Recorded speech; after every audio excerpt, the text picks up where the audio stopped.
कई सवाल ऐसे हैं जिसको लेकर आपके चर्चा के लिए मैं सामने आया हूं। बिहार में कोई सरकार है, राज्यपाल है, मुख्यमंत्री, कानून है, नियम है, संविधान है। आज समूह की निगाह की विधि राज्यपाल ने बिहार के शिक्षा विभाग के अपर मुख्य सचिव को तलब किया 10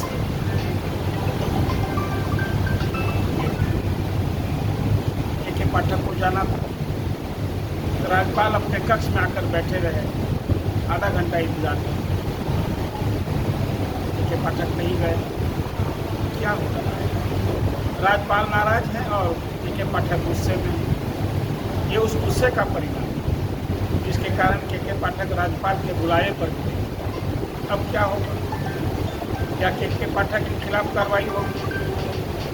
राज्यपाल का आदेश नहीं मानने, उनके बुलावे पर भी नहीं जाने का, और इसके पहले से मुख्यमंत्री का आदेश नहीं मानने पर क्या के पाठक के खिलाफ अब कोई कार्रवाई हो? जानकारी है कि राजभवन ने अपनी सख्त नाराजगी जताते हुए मुख्यमंत्री को, शिक्षा मंत्री को चिट्ठी दी।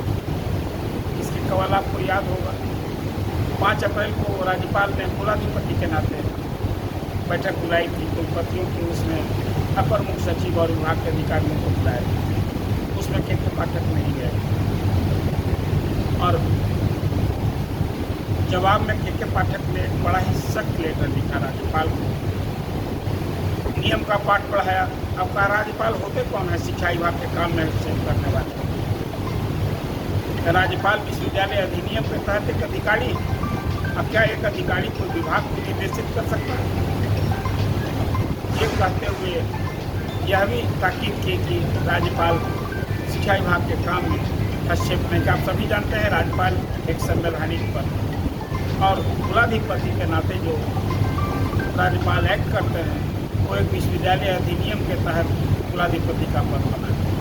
और ये अधिकार, शक्ति और दायरे को लेकर विवाद है।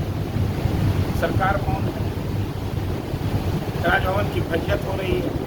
आपको याद होगा मुख्यमंत्री ने भी आदेश दिया था कि बिहार में स्कूल की टाइमिंग बदलनी चाहिए, नहीं बदली। अब इस गर्मी के छुट्टी में 15 अप्रैल से स्कूल खोल रखे गए, तो पढ़ाई हो रही है। संपूर्ण बिहार के शिक्षक अपने को प्रताड़ित महसूस कर रहे हैं। पहले तो बिहार के शिक्षकों ने विरोध जताया कि यूपीएससी की परीक्षा नहीं हुई और उनकी नौकरी बिना शर्त नहीं हुआ। फिर नियोजित शिक्षकों के लिए परीक्षा हुई, वहाँ भी विरोध है। सभी लोगों का ऐच्छिक ट्रांसफर हो रहा है। अभी चुनाव के बाद सभी शिक्षकों का तबादला होना है और बिहार के शिक्षक जो प्रताड़ित हैं वो क्या करें? अब तो संघ की भी शक्ति खत्म हो गई। संघ बिखर नहीं गया है। संघ कहेंगे कि आप उसमें एकजुटता के नहीं रहने के कारण उसकी ताकत खत्म हो गई, तो फिर कौन सुनेगा? मुख्यमंत्री नीतीश कुमार की नज़र में के पाठक एक ईमानदार और कर्तव्य अधिकारी, तो के पाठक के प्रति मुख्यमंत्री उनकी ईमानदारी के प्रति विरीन है।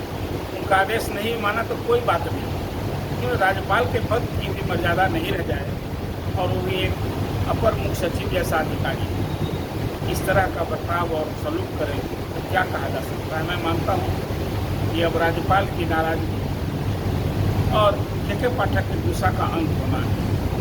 सरकार कार्रवाई करेगी, कार्रवाई करनी है उसको, ये मुझे तो लगता है। और यदि ये कार्रवाई नहीं होती तो ये माना जाएगा कि बिहार में कोई सिस्टम, सरकार नाम की कोई चीज़ नहीं है, जो जैसे चाहे चल रहा है। यह कहाँ तक पहुँचे? आप क्या सोचते हैं? के पाठक राज्यपाल के बुलावे पर नहीं गए, क्या कार्रवाई होनी चाहिए? कि जैसे मुख्यमंत्री का आदेश नहीं मानने के बाद कोई कार्रवाई नहीं के पाठक के खिलाफ, तो राज्यपाल की अवमानना होगी, क्या करेगी सरकार? क्या कार्रवाई नहीं करनी चाहिए? मुझे तो लगता है कि सरकार के आदेश के उल्लंघन और राज्यपाल की अवमानना को लेकर सरकार को के पाठक के खिलाफ कार्रवाई करनी चाहिए। आप इस अपना विचार कीजिए। ये मैं मानता हूँ कि सिस्टम का ही काम करता है, कोई न अधिकारी नियम और कायदा से बाहर है, ऊपर है। और राज्यपाल तो राज्यपाल हैं, संवैधानिक प्रमुख हैं। जिन्होंने बैठक बुलाई थी उसमें जाने से क्या के पाठक की मर्यादा भंग हो जाती, उनका पद निरंतर हो जाता? राज्यपाल से प्रदेश में बड़ा कोई पद होता है क्या? सरकार के मुखिया होने के नाते मुख्य सचिव का आदेश नहीं माना, अब राज्यपाल का भी आदेश नहीं चला। तो इस पर सचमुच में शिक्षा जगत के लिए एक बड़ी गंभीर समस्या होगी, राज्य शासन के लिए एक गंभीर समस्या होगी। आप इस पर टिप्पणी दें, अपनी प्रतिक्रिया दें, अगर न्यूज़ वर्क्स को सब्सक्राइब करें।